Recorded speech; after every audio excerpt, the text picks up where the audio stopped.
satu tokoh agama, ulama dan sebagainya, yang akan memperbaharui semangat agama. Dia memperbaharui semula semangat untuk beragama tu. Daripada orang dah mula tinggalkan agama, orang mula kembali kepada agama, sehingga orang ramai kembali berpusu-pusu kepada Islam.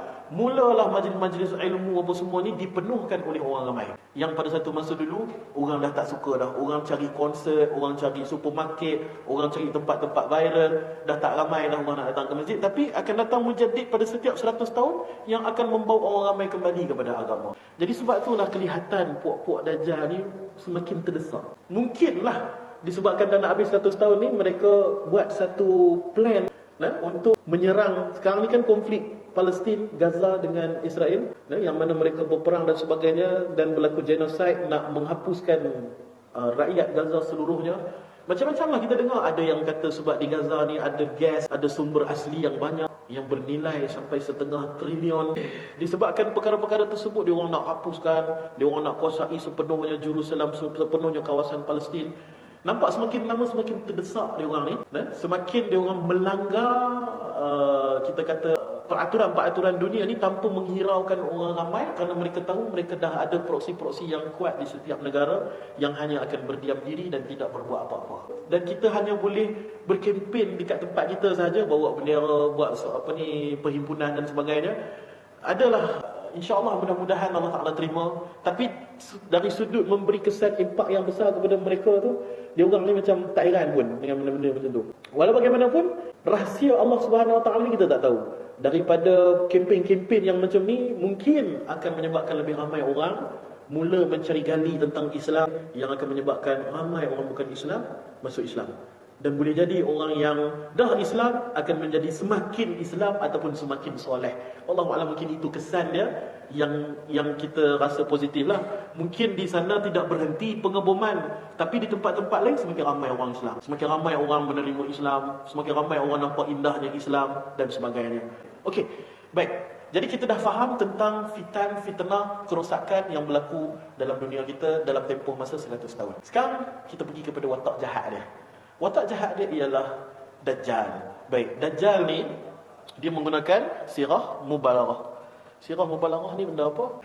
Perkataan Dajjal ni dia datang daripada perkataan Dajjala. Dajjala ni dia punya fi'il dia. Maksud dia penipuan lah.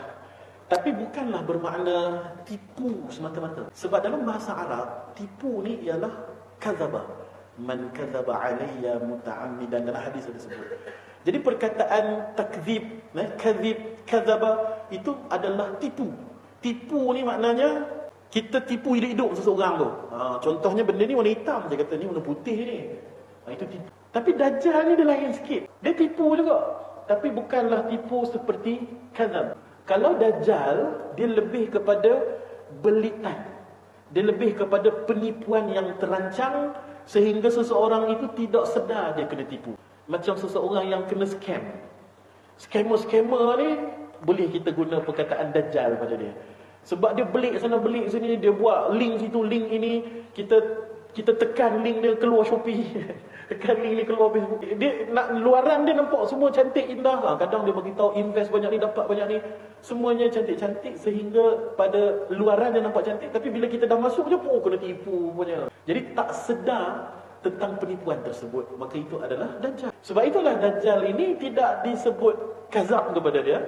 Sebab kalau penipuan dia begitu jelas, tentulah ramai orang yang akan menentang sistem-sistem ini di seluruh dunia. Tapi kenapa semua orang berdiam diri dan reda je? Sebab dia tak nampak pun kat mana kurangnya sistem ni, kat mana buruknya sistem ni. Nampak semua elok je, kan? Saya bagi contoh mudah, institusi bank penuh dengan belitan, penuh dengan penipuan, penuh dengan riba. Yang mana hadis tentang riba ni begitu banyak, begitu besar dia punya dosa dia, sehingga kan ia adalah salah satu yang disebut di dalam Al-Quran sebagai pengisytiharaan perang kepada Allah, kepada siapa yang ambil riba.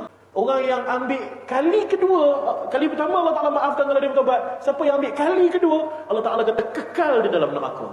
Kekal dalam neraka ni untuk orang kafir je. Jadi seolah-olah orang yang ambil riba dah bertaubat, betul dia ambil lagi, seolah-olah macam mereka ni murtad. Sebab Allah beri ancaman kekal mereka di dalam neraka. Sebab tidak kekal dalam neraka kecuali orang-orang yang tidak ada iman, orang-orang kafir saja. Dan hadis menyebutkan orang yang ambil satu saja dirham daripada riba, lebih kurang dalam RM35 ke RM40, dosa dia seperti berzina dengan pelacur 36 kali. Dalam hadis yang lain menyebutkan dosa riba ada 70 peringkat, ada 70, ada 70 maqaman. Yang paling rendah sekali dosa dia setara dengan berzina dengan ibu sendiri. Banyak lagi ancaman-ancaman riba ni.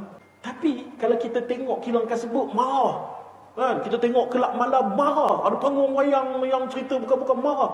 Tapi tengok bank lek, tak rasa apa. Itu namanya dajjal. Dia menipu kita dalam keadaan kita tak sedar. Dia sedang memasukkan kita dalam satu maksiat yang begitu besar tanpa kita sedar, dan kita reba je. Bahkan kita pula tak puas hati. Kenapa orang cakap gitu? Marah pula orang kat kita bila kita bagi tahu hakikat tentang perkara ini.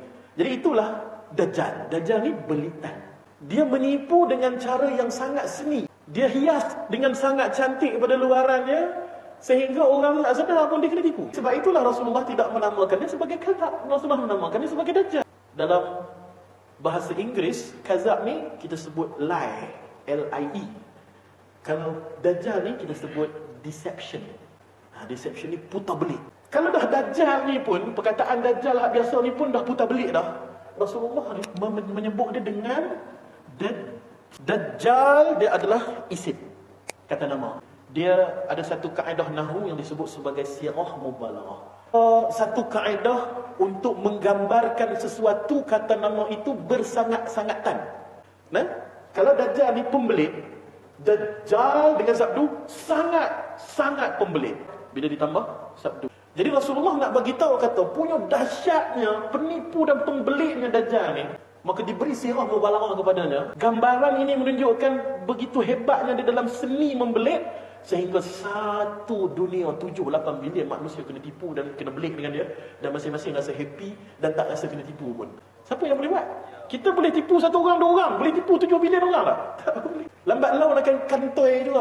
Tapi macam mana Dajjal ni dia boleh menghiasi mata kita dengan keindahan ini, keindahan itu. Dia offer kita kenderaan yang mewah, rumah-rumah cantik-cantik, yang mana kita ni akan pergi serah diri dan ambil riba, dan kita akan bagi alasan darurat ni itu dan sebagainya. Okey, walau bagaimanapun, untuk pinjaman yang patuh syariah, ulama-ulama keluarkan fatwa kata bolehlah kalau nak ambil yang patuh syariah macam Islamik dan sebagainya.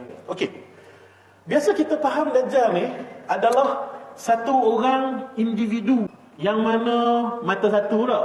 Lepas tu dia ada tulis kafarah kat dia punya dahi dia. Kemudian dia ada sihir. Apa lagi dia punya, kalau dah mata satu kafarah sihir, muka dia mesti hodoh kan. Tak boleh masuk Mekah Madinah. Okey.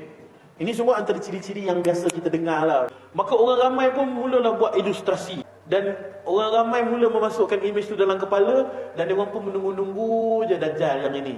Kalau tak datang yang imej tu, bermakna bukan Dajjal. Jadi kalau kita kata Dajjal ni dah datang lama, dah menipu kita lama, dah selama 1 tahun, dah. Kenapa? Yalah, dah Nabi kata Dajjal ni mata dia buta sebelah, ada tulis kafarah apa semua. Tak nampak pun benda tu? Kan? Baik. Sedangkan dalam hadis menyatakan bahawa Dajjal ni manusia. Dia adalah daripada Bani Israel, orang Yahudi. Dia orang Yahudi, dia manusia biasa. Walaupun ada pendapat yang mengatakan ibu dan ayahnya itu, ada yang kata ibunya adalah jin dan ayahnya adalah manusia biasa. Ada yang kata tak, kedua-duanya adalah manusia, tetapi kedua-duanya adalah ahli sihir. Di zaman dulu, zaman-zaman Nabi Sulaiman apa semua dulu. Jadi itu adalah individu. Individu itu satu orang saja. Dia adalah ketua. Baik. Yang ramai orang tak tahu, dalam hadis juga menyebutkan bahawa Dajjal itu bukan seorang. Sebaliknya ia adalah satu kumpulan. Yang mana dalam hadis menyebutnya dengan kata jamak, iaitu Dajjal. Baik, saya ada kumpulkan hadis. Antara yang saya dapat ada 3 hadis daripada riwayat Imam Tabrani, Sahih Bukhari Muslim dan juga Sahih Bukhari Muslim. Saya baca hadis yang pertama lah. Akan datang daripada kalangan umatku kadzabun, penipu-penipu, sebab dia guna jamak, dia guna plural. Dajjalun, Dajjalun penipu dan juga pembelit yang berjumlah 27 orang. Wah, yang mana 4 daripadanya adalah wanita. Jadi ada Dajjal perempuan juga. Dan sesungguhnya aku adalah Nabi yang penutup, dan tidak ada lagi Nabi yang datang selepas aku. Hadis yang kedua daripada Sahih Bukhari dan Muslim, hadis yang sahih. Tidak akan berlaku kiamat Sehinggalah dihantar ataupun datang Dajjalun, kumpulan Dajjal. Sebab dia guna jamak, dia kata perkataan tu ramai orang. Akan datang kumpulan Dajjal yang menipu orang ramai, yang mana jumlah dia ada dekat dengan 30. Mana kata lebih kurang 30 orang. Semuanya masing-masing mengatakan diri mereka itu adalah utusan-utusan Allah. Hadis yang ketiga, akan muncul dalam kalangan umatku para Dajjal yang kemunculan dia mencapai kira-kira 30 orang.